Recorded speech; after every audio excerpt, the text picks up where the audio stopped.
Hello, I'm Jake Wetton with The Link, and I'm here with Shannon Curtis. Shannon, it's nice speaking with you. It's so good to talk to you too. Good. Alright, so start off, I'm going to read a bit of the bio. It's on her website here. This is about Shannon Curtis and Good to Me. How will empathetic people survive the troubles of our time? How do we rescue our overburdened spirits from overlapping disasters such as rising fascism and climate collapse? And from where can we summon the power to heal ourselves, our communities, and the planet? These are the animating questions behind singer-songwriter and storyteller Shannon Curtis's upcoming album, Good to Me, Curtis's 10th studio album in as many years. Confronted in late 2021 with near-paralyzing anxiety brought about by the increasingly fraught state of the world, Curtis aimed her angst at her journal.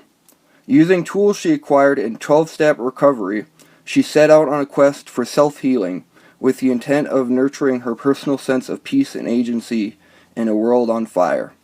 The journal entries became 80s-inspired synth-pop songs, inspired in equal measure by the textual angularity of Kate Bush, the Blade Runner-esque futurism of Vangelis, the striped-back propulsion of Yazoo, and the hopeful joy of OMD. The result is a song journey that took Curtis through a practice of identifying failed coping mechanisms from the inside out, coming to terms with radical acceptance, be with what is, learning to trust her inner truth, the silent sea, and reconnecting to her serenity and power, I am, even as the world continued to burn. The extended Good to Me album project claims to illuminate a path for others to undertake this same journey for themselves, complete with a companion book and scripted podcast coming in 2023. Alright, so the first question I'd like to ask you is, your bio mentions finding serenity within despite the hectic world we live in. It also mentions identifying failed coping mechanisms. What are some common coping mechanisms you use to maintain a calm mind when there is stress around you? Oh man, I mean, I was doing it wrong about a year ago. Because I wasn't experiencing peace inside myself. I was losing sleep at night. I was spending so much of my time worried and afraid because the world is it's constantly coughing up some new trauma or tragedy for us to try to reckon with, right? Yeah. And I think that what I found that I was doing, that I'd gotten in sort of in a pattern of doing, was just kind of reacting mindlessly to the base feelings that I was having about all the stimulus from, what was happening around us. And the base feelings are feelings of fear and of anger. Fear for what's happening to our democracy, for instance, fear about what's happening with the climate and, being confronted with the realities of that, every day, and anger at the people who have made it so that this is the state that we're in, not just the people in leadership who've made terrible decisions for decades to put us in this situation, but also a more personal anger toward people that I know who voted for those assholes, Right. And so starting with those base feelings of fear and anger, what I found that I was doing was staying stuck in those feelings. And having the feelings of fear and anger is not bad, right? They can be useful, right? They are messengers that can, when we're in a place to receive the message, can point us toward action that's going to be actually positive for ourselves and for our communities. But I think what I was doing was just reacting to those feelings in a really mindless sort of way, and feeling like in order to stay on top of things, I needed to keep those feelings alive. Fear and anger are they're sort of short-lived burst of energy feelings. You know what I mean? Yeah. And so, and in some senses, they kind of feel good. As a response to the chaos, it kind of feels good for a moment in some twisted sort of way to be like, this really pisses me off. Yeah. And who do I have to blame for this? Right. I think that that I was experiencing sort of an adrenaline rush with those feelings as a reaction to the circumstances. And in order to keep that adrenaline rush going, I fed the fear and the anger. So like the song From the Inside Out was a song about like really taking a look at like what I was doing to try to cope with the chaos around me. And I realized that in trying to like keep that fear and anger alive, what I was doing actually inside myself was creating a situation where I was burning up my own spirit with resentment and suffocating my own spirit with worry and despair. You know, like I was not doing anything good inside of myself in reaction to the stimulus around me. And so, you know, it was really helpful to identify that that's what I was doing, and that it was not, it wasn't working as a coping mechanism. Like it was not like, you know, rescuing me from the circumstances by any means. And B, it was like doing actual harm to my own spirit, you know? So being able to recognize that that was happening and be able to, you know, say, okay, here's what I've been doing. It's not working. I'm going to choose to let that go and find another way.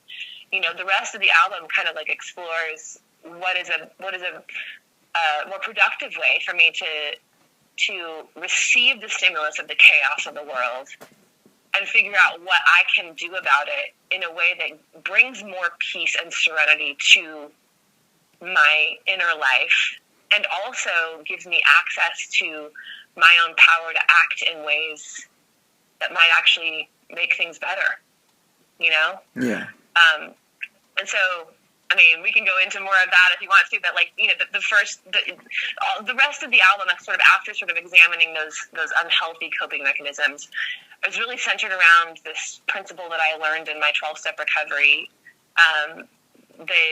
We start every meeting in recovery, 12-step recovery, with something called the Serenity Prayer. I don't know if you're familiar with that. Yeah. And I'm not a religious person any longer. I used to be when I was a kid. I was raised that way, but so even though it says it's a prayer and it starts with the word God, I don't associate it personally with any particular religion. I think, but the principles still hold true for me. And it just says, God, grant me the serenity to accept the things I cannot change, courage to change the things I can, and the wisdom to know the difference. And so the rest of after the, you know, identifying those failed coping mechanisms, I was able to sort of dive into like, okay, what are some things that I can just practice radical acceptance around so that I'm not like banging my head against stuff that I will never have the power to change, and thus bringing so much turmoil to my own spirit. Like I need to let those things go. And then I'm free. I have now an open hand to receive, like, okay, here's what I do have the power to change, and like actually do things in my life that are productive for me, productive for the world, and also give me a sense of being more connected to my own inner peace, you know? Yeah, I see. Yeah, I could really see those themes in Sweat and Butterflies too. Yeah. Yeah, Sweat and Butterflies is a song about courage, right? It's a part of the journey where, like, okay, I actually, what I did before writing that song was actually made myself a list, as exhaustive a list as I could come up with, of things that I do have the power to change. And it turns out it's quite a lot, you know? Like, yeah. I do have a lot of power. I have the power to determine how I spend my time, where I give my attention, what relationships I invest in, what spaces I stay in or not, my yeses, my nos, my boundaries, you know. Yeah. I have a lot of power to choose in my life. And what I realized when I read that list was that it was really empowering, but also it was kind of scary because, and a little intimidating, because I realized that there was so much power in that list that I could not any longer make anybody else the scapegoat for me feeling powerless in my life, right? Like there was so much power in the list, that things I can do for myself and the world and all of that, that like, there's no excuse. I can't point the finger at somebody else and saying they're making me feel this way. You know what I mean? Like, I have the power to change that stuff. So Sweat and Butterflies was sort of the idea of like, okay, this is why courage is required to change the things I can, because it's not easy and it's very risky, to actually use that power. You really stand the risk of really shaking things up, Yeah. Probably in a good way, but like when things are shaken up, it can be difficult in the transition, like Right. it's good in the long run, but it can be really rough in the middle. Yeah. All right, so we'll move on to the second question here. The Sure. songs featured on "Good to Me" seem to have a mix of new and old influences. What were your major musical influences when writing this album? Oh man! So when the pandemic hit, my husband and I, Jamie Hill, he's producer, mixer, mastering engineer. He and I used to, before the pandemic, we would head out on a tour every year. In the summer, we'd be gone for like 3.5, 4 months every single year, promoting whatever new record we'd made, right? Mm-hmm. And when the pandemic hit, we were suddenly not going anywhere. And so I was home a lot longer than I used to be. I mean, I used to be gone for nearly a third of the year doing touring, Yeah. And as part of that time, I learned a whole bunch of synth programming and drum programming, and went to town. Like I had the time to really dive in and learn some new things. And I am not a young musician. I've been doing this for a long time, and so growing up, my influences, like the stuff that really like tugged at my heartstrings, were the songs that were being made in like the mid 80s, late 80s, and so my influences for this album, like I really kind of was able to, with these new tools I'd acquired for myself, and new ability to use them,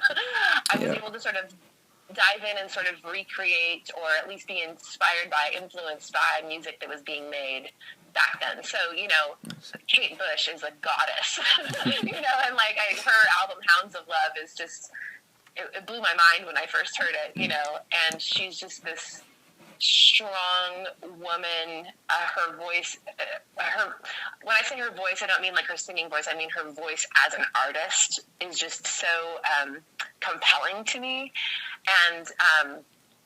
And so, like, I was drawn to the textures that I heard, in her record, and, Peter Gabriel back in the day, like, just the sounds that he was using in his recordings was like, oh my gosh, what's going on here, and then just the joyful nature of, like it was you read about it in my bio, of OMD, Orchestral Maneuvers in the Dark, like, just like, I remember, and still to this day, when those songs come on, I'm like, oh, it just lights up my spirit. So those are some of the influences. It was really drawing back to an earlier era of my life, and when music was really kind of coming alive for me.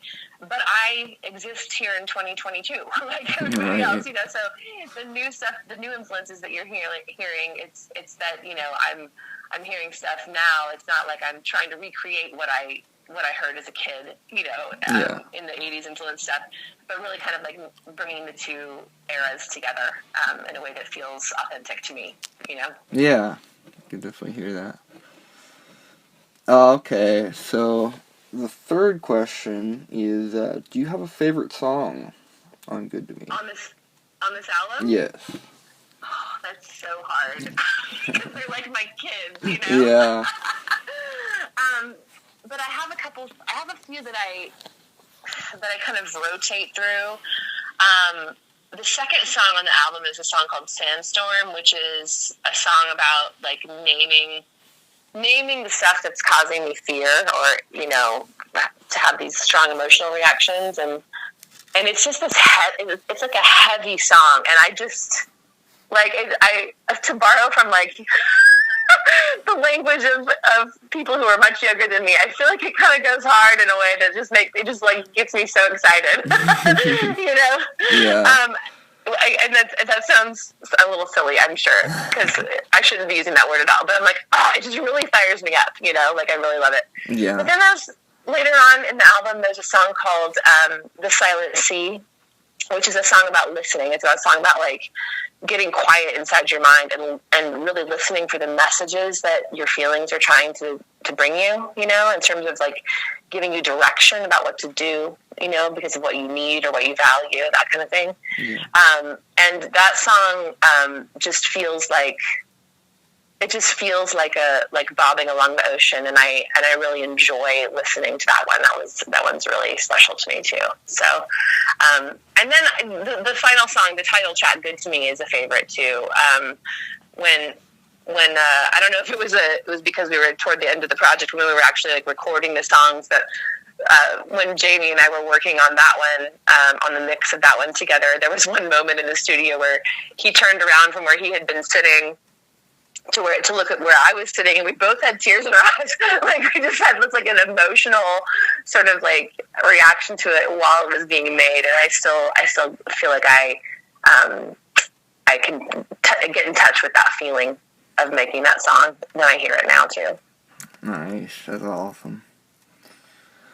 Okay, so for number 4, you have quite an extensive catalog of albums.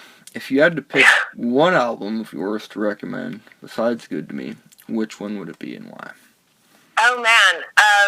I would probably recommend the album from 2021, actually. It's an album called 2020 101. And it has, it was when I was beginning to experiment with like the synth programming and drum programming that you hear on Good to Me also. So sonically, I think it's really interesting, and I really like the sound of it. But it's an interesting album because all the songs on that album were based on, I did like an extensive process of interviewing people in my online community. And I think I gathered stories from like 150 different people about their experiences of the year 2020, which was a wild and crazy year for lots of reasons. Mm-hmm. And so I collected people's stories and sort of like analyzed this whole group of stories and selected the 11 most frequently discussed topics that people shared with me about their experience of the year 2020. So each of the songs on the album is about some sort of slice of people's experience of 2020. And so the album is called 2020 101 because it's kind of like a 101 level class. You know, if you were to say, tell me about 2020, you know, you might listen to this record and learn a little bit about it. I see.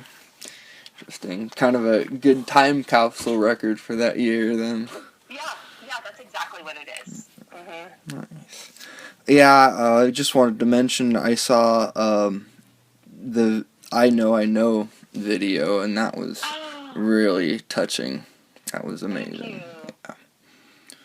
Thank you. Yeah, my online community, and people that we know from all the touring that we've done over the years really shared some cool stuff, and when they submitted their clips of themselves for that video, that was really a powerful experience for us too.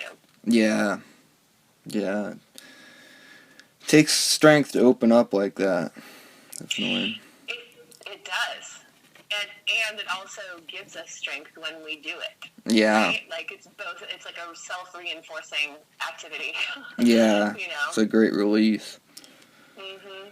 Okay, so the 5th question is, when you write songs, is it you or your husband Jamie Hill that come up with the melodies and rhythms? So it's me. I do the songwriting. So the way that works is like I'm talking with you right now upstairs in our house in my studio. I have my own little space up here, and I've got my own Pro Tools rig and, you know, computer set up and the keyboard and all the stuff I need to, my microphone and everything to make little recordings up here. And so I start up here with writing the lyrics and the melodies, and I also program all of my ideas for like the drum programming, all the synth parts. Like I sketch out. It's more than a sketch because it's as fully realized as I can make it. Not being somebody who is, you know, trained and experienced as a formal producer or mix engineer than like Jamie is, Nice. So I take it as far as I can go in my studio, and then I bring it down to Jamie's studio on the first floor of our house, and at that point he takes what I've done and just elevates everything to its best potential, and sometimes that means just adding, sonic textures to the sounds I've already programmed. Sometimes it's replacing them. Sometimes it's augmenting them with something new, but when he gets it, the arrangement is pretty much completed, and then he just makes it blossom with all of his amazing talent. Yeah. All right, so number 6 is, I also read in your bio, you and your husband have your own label. Do you have plans to sign artists, or is the label more for personal use? That's such a great question. It was started for personal use, and that's all it's ever been. We have tossed around the idea from time to time about signing other artists, but we haven't really come up with a system that we could feel confident. We wouldn't want to do that unless we were confident that we had something really tangible and productive that we could offer an artist on our label. You know what I mean? Mm. So we haven't yet figured that piece of it out yet. But, we're constantly learning. The music industry is changing all of the time. And, we have operated pretty under the radar in terms of like the industry. Like we've had a really sort of underground, grassroots type of career for the last 10, 15 years. And that's been intentional. We discovered a lot of success in this sort of like community-driven model, and we eschewed all of the traditional paths that that artists typically take to gain wider exposure. We just sort of like went the opposite direction and went underground to do all of that. Yeah. And it really worked for us, which was great, and it was really fulfilling. But given that, we don't have the kinds of connections and like relationships, we haven't spent any time developing those over the years that would benefit another artist. You know what I mean? Mm-hmm. We do a lot of coaching of other artists, on business-related things, sort of career mindset sort of things related to being an artist. And also, Jamie does a lot of mentoring on actual like audio production and mixing and stuff like that with artists. So we're constantly involved with other artists who are developing, and we feel like we've got something to offer them on that level. But I feel like if we were to sign somebody to our label, I would want for us to have a structure in place that we could slot them into sort of like, a structure that we have that's working, that's a well-oiled situation that they could benefit from. And we just don't have that at this point. So we'll keep it personal for now. Yeah. Okay. So, I've read online that you fronted a rock group called Paradigm. Can you describe that experience? Oh, I did. I had blonde hair, and it was a whole other time of my life. It was great. Paradigm was a guitar-based rock band that I was in for most of my 20s. I came out of college having abandoned my initial plans to apply to medical school. I came out of college, and instead of applying to medical school, had myself convinced that I wanted to figure out how to do music in a more serious way. And so I heard about a friend's husband wanted to start a band, and I told my friend maybe he needs a backup singer for his band. and she said, "We've heard you sing. You should probably be the singer." So that's kind of how it started back in the day. And then in my friend Steve and I began writing songs together, making little demos. We collected other band mates, and it ultimately Paradigm. We put out 2 full-length records and an EP, and we did a bunch of touring, mostly in the college market. all over the United States.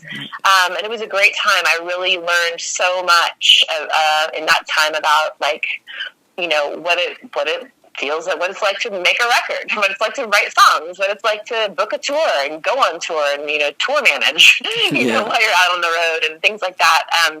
It was a really exciting time. It was a really fun project to be part of. And I don't play guitar, but I love guitar-based rock bands. Like, you know, that really gets me in the feels, you know? So, like, it was fun to be part of that. And so yeah, it was a good experience. The band ended when, you know, we were all approaching sort of like around age 30, and a couple of the guys in the band were married and had kids and didn't want to spend so much time on the road. And I, on the other hand, was ready to push the gas even harder on my music life. And so we parted ways because mainly because of that. And that's when I began my solo stuff. But it was good times with Paradigm. They were a good group of guys. Nice. All right. So when you write a song, do you write the lyrics or music first? Oh, man. It used to be pretty consistently that I wrote melody and lyrics simultaneously. But since I have equipped myself with more of the tools like drum programming and synth programming over the last couple of years that I have, I find myself more frequently actually starting sometimes with the beat or a bass line or, you know, the feel of the song itself, and then build the melody on top of that and then add lyrics last. So that's kind of been more my mode lately, but it has evolved over the years for sure. All right. I see. Well, this is the final question. Is there anything else you'd like to add? Oh, man. Anything I want to add? There's so much that I could say, so the choices feel overwhelming. I guess, you know, I would say I have been doing music for a long, long time. I mean, I think in hearing my story, and you can read this in my bio and you see it, that I've been making music for over 25 years. And that's a long time. I'm not a spring chicken, you know? But it's so interesting, especially being a woman doing music professionally. I think that I have felt, even since I was as young as like 25, that there was an expiration date stamped on me as an artist, because at a certain age, a woman doesn't have any business doing this. You know, like that's just kind of what our culture sort of teaches us, you know? And that's bullshit. Yeah, sure. But I didn't understand that was bullshit when I was, you know, that age, or really many, you know, in many times throughout the last, you know, couple of decades. But I think I'm beginning to understand now at age 48. At age 48, I just put out a record that I am most proud of. This record, out of all the records I've ever made, this is the one that I feel most proud of. Wow. And I feel like I'm just getting started. Like, I want to, I guess if that's what I want to add to anybody who's listening who might be thinking, oh, well, I can't do this because fill in the blank. Chances are that's a bullshit lie that culture has told you. You know? Because I feel like, gosh, as we get older, don't we have even more and more to offer in our creative work, the more experiences that we've collected over the years of our lives, you know, like maybe it just gets better. Maybe it just gets deeper. Maybe it just gets cooler, you know? And so that's where I'm at. And I'm loving being a 48-year-old musician who's putting out synth pop records. All right. Well, it was very nice talking with you. You too, Jake. Thank you. You're welcome.